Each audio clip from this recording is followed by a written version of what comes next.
안녕하십니까, 박사입니다. 세베로드빈스크에서 블라바 대륙간 탄도탄으로 무장한 보레아 클래스 핵잠수함 게네럴리스무스 수보로프가 수보로프 깃발을 올렸습니다. 수보로프 원소는 나폴레옹 전쟁 당시의 영웅입니다. 한 번도 패배한 적이 없는 백전불패 장군의 위협을 기리라는 푸틴 대통령의 지시에 따라 해군은 수보로프의 깃발을 올리기로 했습니다. 그런 바베디 라자바이시아 승리의 천둥이 울려 퍼지게 하라는 수보로프의 기상을 되살려 러시아군의 위용을 국민들에게 널리 알려야 한다는 게 푸틴 대통령의 의지입니다. 이와 함께 블라디보스톡의 조선소에는 수보로프 함과 동급인 짜르 알렉산더 3세함이 진수식을 가졌습니다. 수보로프 함과 알렉산더 3세함은 보레아급의 6번째, 7번째 함입니다. 수보로프의 깃발을 선보인 날 소형 미사일함 그라드와 소회장 아나톨리 슐레모프함도 해군에 인도됐습니다.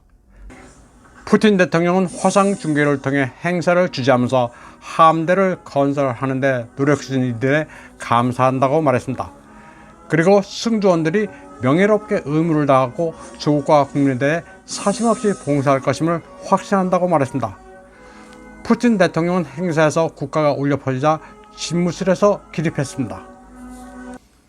수보로프 원수의 깃발을 올리며 러시아군의 위대한 전통을 되살린 바로 전날 오데사에서는 역사 파괴가 사용됐습니다. 키예프 네오나치 정권이 러시아의 흔적을 죽은다면서 오데사시를 건설한 예카제리나 여자의 동상을 철거했습니다. 공습을 받는 와중에 반달리즘을 저지른 겁니다. 예카제리나 여자와 함께 수보로프 원수의 소형물 역시 철거됐습니다.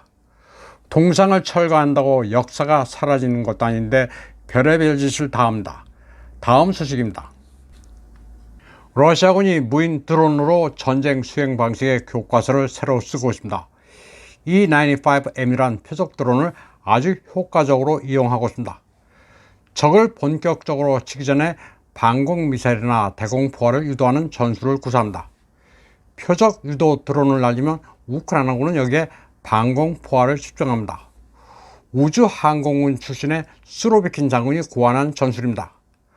러시아 공군은 E95M 표적 유도 드론이 한번 휩쓸고 간 뒤 전투기를 출격시킵니다. 그리고 나서 란셋 같은 카미카제 드론도 사용합니다. 푸틴 대통령이 패트리엇을 보내려면 보내봐라. 100% 파괴할 방법이 다 있다고 한 자신감도 여기서 나온 겁니다. 러시아군은 최신의 T-14 아르마타 전차도 실전에 투입했습니다. 무인 포탑에다 디지털 사격 통제가 특징인 러시아 육군의 비밀 병기입니다. 본격적인 전쟁은 이제부터라는 결의를 보여주고 있습니다. 또 최신의 스텔스기 수호이 57 1차분이 공군에 인도됐습니다. 대략 4대 정도인 것으로 알려졌는데 꼼소모스크 온 아모르 공장에서 생산됐습니다. 항법과 화력 통제, AI 기술까지 도입된 강력한 다목적 전투기입니다. 다음 소식입니다. 12월 29일 우크라이나군이 발사한 S-300 미사일이 벨라루시에 떨어졌습니다. 요격대 농지에 떨어져 인명피해는 없었습니다. 벨라루시는 러시아와 함께 합동 감식을 벌이고 있습니다. S-300 미사일은 우크라이나 자볼지에에서 발사돼 벨라루시 고르바하에 떨어졌습니다. 우크라이나가 벨라루시에 도발하기 위해 고의로 발사했을 가능성이 높습니다. 그러나 벨라루시는 여유롭습니다. 서구가 유럽의 마지막 독재자라고 부르는 루카셴코 대통령은 어린이를 위한 연말 행사를 열었습니다. 수많은 어린이들을 대통령궁에 초청했습니다. 어린이들은 마냥 즐거운 표정입니다. 루카셴코 대통령은 어린이들에게 새해 건강을 기원한다면서 부모님 말 잘 듣고 공부도 열심히 하라는 덕담을 건넸습니다. 이웃집 할아버지 같은 친근한 모습이었습니다. 그는 CIS 정상회담이 열렸을 때 기자들이 2023년 전망을 묻자 다 잘 될 거니 걱정 말라고 화답했습니다. 그는 어려움 속에서도 항상 유쾌합니다. 스스로 독재자라 민주주의 같은 것은 모른다고 한 그는 아주 직설적이면서 농담도 잘합니다. 어린이를 위한 초청 행사는 슬라브권의 산타클로스, 제드 마로즈, 욜까, 크리스마스 트리도 등장했습니다. 슬라브의 제드 마로즈는 서구와는 달리 빨간색이 아니라 파란색입니다. 또 사관 생도들을 초청해 연말 댄스 페스티벌도 개최했습니다. 연말에 장교들을 궁정으로 불러 무도회를 여는 것은 오랜 전통입니다. 수많은 청년 장교들과 그들의 연인이 대통령과 함께 볼룸에서 어울리며 흥겹게 춤도 춥니다. 무도회가 끝난 다음에는 여러 민족들의 흥겨운 전통 공연도 펼쳐졌습니다.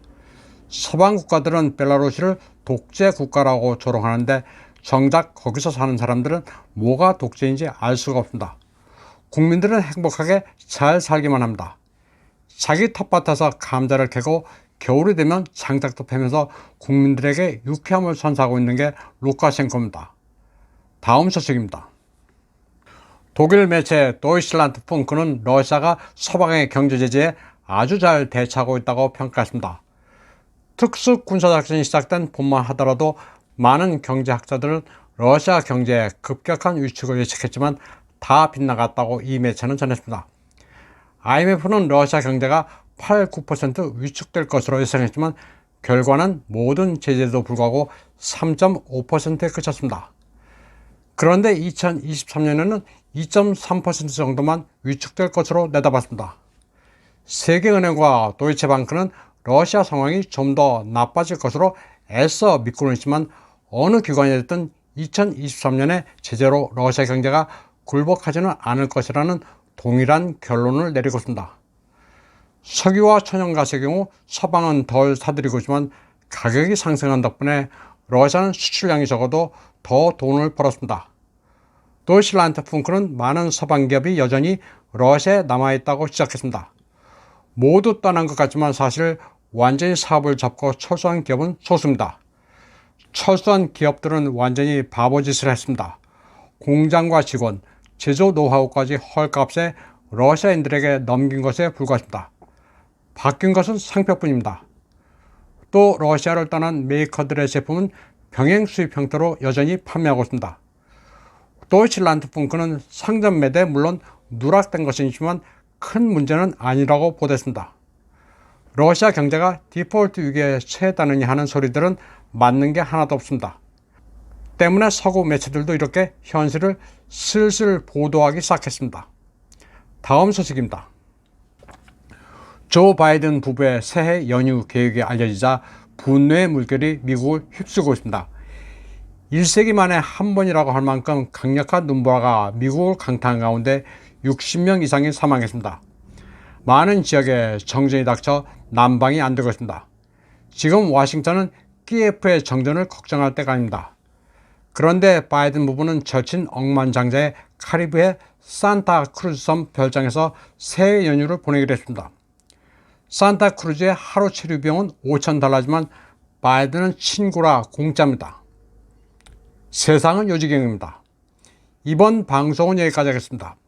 시청해주신 여러분 감사합니다.